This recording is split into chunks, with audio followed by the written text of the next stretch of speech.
ప్రపంచవ్యాప్తంగా భారీ అంచనాలతో రిలీజ్ అయింది అఖండ పార్ట్ 2. ఫస్ట్ మద్రాస్ హైకోర్టులో కేసు ఉండడం, వాయిదా పడడం, మొత్తానికి అన్ని లైన్స్ క్లియర్ చేసుకొని సినిమా రిలీజ్ అవ్వడం. అప్పటికి కూడా టికెట్ రేట్ల పెంపు పైన ఎవడో అడ్రస్ లేనోళ్ళు దాని గురించి ఒక చర్చను దారి తీసి కోర్టులో కేసులు వేయడం. ఎట్లా నిలబడవు ఇలాంటివి, జస్ట్ ఏదో ఇబ్బంది పెట్టడానికి ట్రై చేస్తూ ఉంటారు కొంతమంది. ఇట్లా ఉంటారు, సరే వాళ్ళ గురించి ఎందుకులే. కానీ ఆ తర్వాత కోర్టు స్టే విధించని వార్తలు రావడం, అలాంటిదేం లేదు మీరు హ్యాపీగా కొనుక్కోండి అని నిర్మాణ సంస్థ చెప్పడం, బుక్ మై షోలో కూడా టికెట్స్ అలాగే ఉండడం. మొత్తానికి నిన్నటి ప్రివ్యూస్ అయితే అయిపోయింది.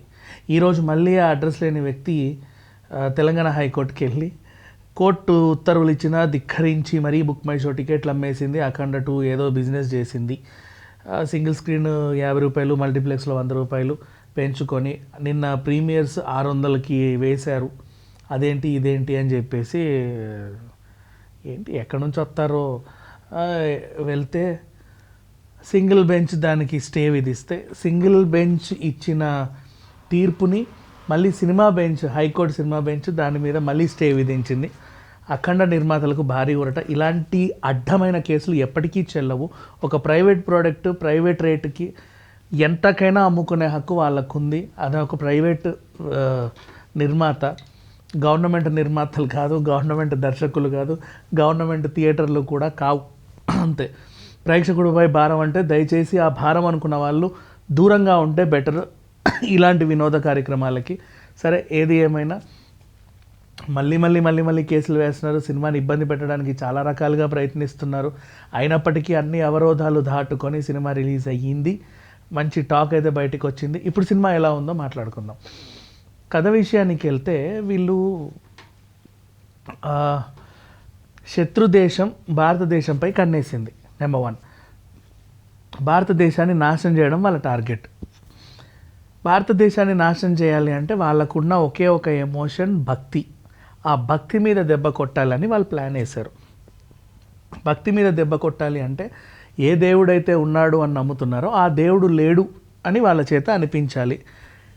అది వాళ్ళ టాస్క్. కాబట్టి వీళ్ళు ఎంచుకున్న అంశం ఏంటంటే కుంభమేళ. ఒకేసారి కొన్ని కోట్ల మంది వచ్చే ప్రదేశం ఏంటి అంటే మహాకుంభమేళ. మహాకుంభమేళలో ఏదన్నా ఇన్సిడెంట్ చేస్తే దేవుడు లేడని వాళ్ళని నమ్మించాలి అనేది టాస్క్. ఇప్పుడు ఏం చేశాడు విలన్, ఇండియాలో ఎవరితోనో ఠాకూర్ అనే ఒక వ్యక్తితో చేతులు కలిపి కుంభమేళాలో ఉన్న నీళ్ళన్నింటినీ వైరస్గా మార్చాడు. అందులో మునిగిన వాళ్ళందరికీ ఆ వైరస్ సోకి చావు బతుకుల వరకు వెళ్తే దానికి విరుగుడు మందు లేక కొట్టుమిట్టాడుతున్నారు. 48 గంటలే వాళ్ళకున్న టైము. ఈలోపు వ్యాక్సినేషన్ కనిపెట్టాలి. తెలివైన అమ్మాయి జనని, బాలయ్య కూతురే. ఆ అమ్మాయికి డిఆర్డిఓలో మంచి స్థానం కల్పించారు. చిన్న వయసులోనే ఆ అమ్మాయి వ్యాక్సిన్ కనిపెట్టింది. ఈ వ్యాక్సిన్ని చేర్చాలి. వ్యాక్సిన్ కనిపెట్టారు అని తెలిసిన వెంటనే మళ్ళీ విలన్ వాళ్ళు వచ్చి వ్యాక్సిన్ ఎక్కడైతే కనిపెట్టారో దాని మీద అటాక్ చేసి ధ్వంసం చేయడం. అక్కడ నుంచి ఈ పాప తప్పించుకోవడం విత్ వ్యాక్సిన్తో పాటు. ఆమెని వెంటాడుతూ ఇంకా లాస్ట్గా ఆమెను చంపేయబోతున్నాము అనే టైంలో తన్ని కాపాడుకోవడానికి ఇచ్చిన మాట ప్రకారంగా అఖండ అనే రూపంలో బాలయ్య రావడం. అండ్ అక్కడి నుంచి ఈ అమ్మాయి నేను సేఫ్గా వ్యాక్సినేషన్ తెస్తున్నాను అవతల వాళ్ళకి సమాచారం ఇస్తే దాన్ని కూడా వీళ్ళు ఆపేయడం. ఇంతకీ వ్యాక్సినేషన్ చేరిందా, వాళ్ళందరూ బాగున్నారా, చేరితే ఎలా చేరింది, అండ్ ఆ శత్రు దేశం భారతదేశం పైన కన్ను వేసిందా, ఈ రేస్లో ఎవరు గెలిచారు, సనాతన ధర్మం గురించి ఇందులో చెప్పిన విషయాలు ఏంటి, ఇవన్నీ చూడాలి అనుకుంటే అఖండ పార్ట్ 2 సినిమా ఖచ్చితంగా చూడాల్సిందే. ఇకపోతే నటీనటుల పర్ఫార్మెన్స్. బాలయ్య కనిపించినంతసేపు అన్ని రూపాల్లోనూ 3 రూపాల్లో కనిపిస్తాడు. ఫస్ట్ పార్ట్లో ఉన్నటువంటి కొంచెం అఖండ కట్, తర్వాత పూర్తిగా రుద్ర రూపంలో ఉన్న అఖండ, అండ్ మురళీకృష్ణ గెటప్. ఈ అన్ని వేరియేషన్స్లో బాలయ్య అద్భుతమైన నటన కనబరిచాడు. ఫైట్స్, యాక్షన్ సీన్స్ అన్నీ కూడా బాగున్నాయి. త్రిశూలం పట్టుకున్న బాలయ్యని చూస్తే నిజంగా శివుడే తాండవం చేసినట్టు అనిపిస్తూ ఉంటుంది. అందుకే అఖండ తాండవం, మళ్ళీ రుద్ర తాండవం, ఇదంతా కూడా బాగా వైరల్ అవుతూ ఉంది.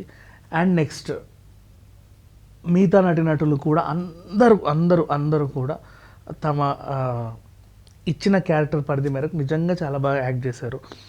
అండ్ టెక్నికల్ ఆస్పెక్ట్స్ విషయానికి వెళ్తే కెమెరా పనితనం నిజంగా చాలా బాగుంది. అండ్ బ్యాక్గ్రౌండ్ మ్యూజిక్ మళ్ళీ వస్తా.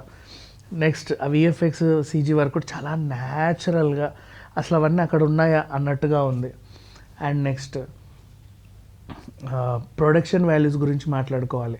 నిర్మాతకి అప్పులు ఉన్నాయంట, ఇచ్చిన డబ్బులు పేమెంట్లు సరిగ్గా క్లియర్ చేయలేదంట అనే వార్త వచ్చినప్పుడు చాలామంది బయట ఏం వైరల్ చేశారంటే, మరి ఇక్కడే డబ్బులు లేవు, సినిమా ఎంత నాసిరకంగా తీసుంటాడో, గ్రాఫిక్స్ అంతా పాడు చేస్తుంటాడేమో, బోయపాటి అంటే గ్రాండియర్గా ఉండాలనుకుంటాడు, కానీ బడ్జెట్ లేకపోతే తను కూడా ఏమాత్రం చేస్తాడు, సరిగ్గా ఉండదేమో అని వైరల్ చేశారు. బట్ అలాంటిది ఏం లేకుండా అత్యంత ఎంత హై అంటే అంత హై క్వాలిటీ విజువల్స్ 3Dలోను ఐమాక్స్ స్క్రీన్లోను చాలా నీట్గా న్యాచురల్గా ఆ శక్తికి మించి అసలు ఎంత ఖర్చు పెట్టారు అనేంతగా ఖర్చు పెట్టారు. అండ్ ఆర్ట్ డైరెక్టర్ని బాగా మెచ్చుకోవాలి. ప్రతి సెట్ కూడా చాలా బాగుంది, అంటే న్యాచురల్గా ఉంది, చాలా బాగుంది, గ్రాండ్గా ఉంది. ఇక బోయపాటి గురించి మాట్లాడుకుంటే వీళ్ళు ఎంచుకున్న అంశం ఏంటంటే సనాతన ధర్మం గురించి జనాలకి చెప్పాలి.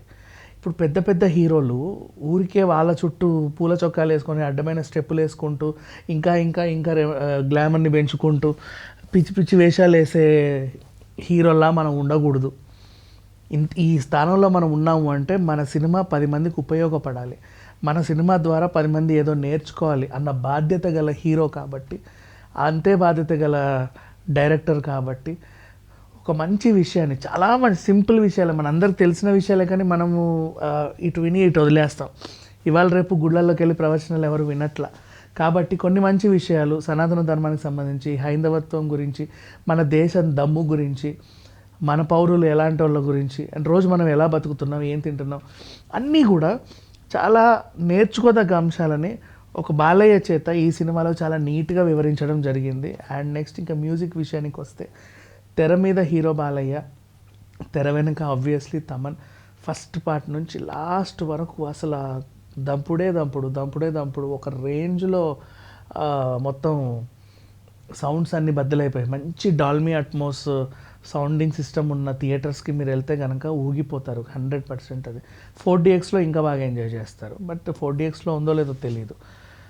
అండ్ ఓవరాల్గా ఈ సినిమాకి నేను ఇచ్చే రేటింగ్ ఏంటంటే 5/5. బికాజ్ ఏమాత్రం కూడా దీంట్లో ఇది చూడకూడదు అనే ఎలిమెంట్ లేదు. ప్రతిదీ చిన్నపిల్లల నుంచి పెద్దవాళ్ళ వరకు నేర్చుకునే అంశాలే ఉన్నాయి.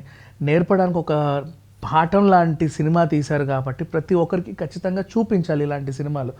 మరి రక్తపాతం ఉంది కదా, నువ్వేం అంత రేటింగ్ ఇచ్చావని ఎవరన్నా అడిగితే దానికి కూడా నా దగ్గర సమాధానం ఉంది. క్రూరత్వం వేరు, దైవత్వం వేరు. విలన్లు హీరోలు తలలు నరికితే అది క్రూరత్వం కిందికి వస్తుంది, వైలెన్స్ బాగా ఉందంటాం. దేవుడు నిజంగా ఇప్పుడు నరసింహస్వామి వచ్చి పొట్ట చించిన, అమ్మోరు తల్లి వచ్చి శూలం విధించిన దాన్ని అర్బా ఎంత చక్కగా శత్రు సంహారం చేసింది అని చెప్పి దండం పెడతాం. ఈ సినిమా కూడా అంతే, అఖండ రూపంలో బాలయ్య చేసిన విన్యాసాలన్నీ కూడా దైవత్వంతో చూస్తే అందరికీ చాలా బాగా అర్థమవుతాయి. అండ్ ఎంత బాగా చేశాడో అనిపిస్తుంది, కళ్ళు చెమ్మగిల్లిపోతాయి. నిజంగా ఇంకా శివుడు వచ్చిన తర్వాత సినిమా మళ్ళీ నెక్స్ట్ లెవెల్కి వెళ్ళింది. ఈ మధ్యకాలంలో ప్రతి సినిమాలో లాస్ట్లో దేవుడు రావడం అనేది మన టాలీవుడ్లో ఒక ట్రెండ్లా మారింది. అదే ఈ సినిమాలో కూడా శివుడు రావడం, కొన్ని మంచి విషయాలు చెప్పడం. అండ్ ఇంకా చెప్పాలి అంటే పార్ట్ 3 కూడా ఉండొచ్చేమో చెప్పలేము. లాస్ట్లో జై అఖండ అని ఒకటి ఇచ్చారు, మళ్ళీ రుద్రతాండవమే అనేది ట్యాగ్లైన్ అనేది ఎక్కడో విన్నాను నేను. బట్ ఇంతవరకు మాత్రం ఫస్ట్ నుంచి ఎండ్ వరకు ప్రతి ఒక్కరిని సినిమా కూర్చోబెట్టి అలరించిందని చెప్పుకోవచ్చు. అండ్ ఇంకా సాంగ్స్ కూడా చాలా బాగున్నాయి, బ్యాక్గ్రౌండ్ బాగుంది. ఇట్లాంటి సినిమాలు చాలా అరుదుగా వస్తాయి, వచ్చినప్పుడే మనం చూసేయాలి. చూడడమే కాదు 10 మందికి చూపించాలి. అది. Thank you so much.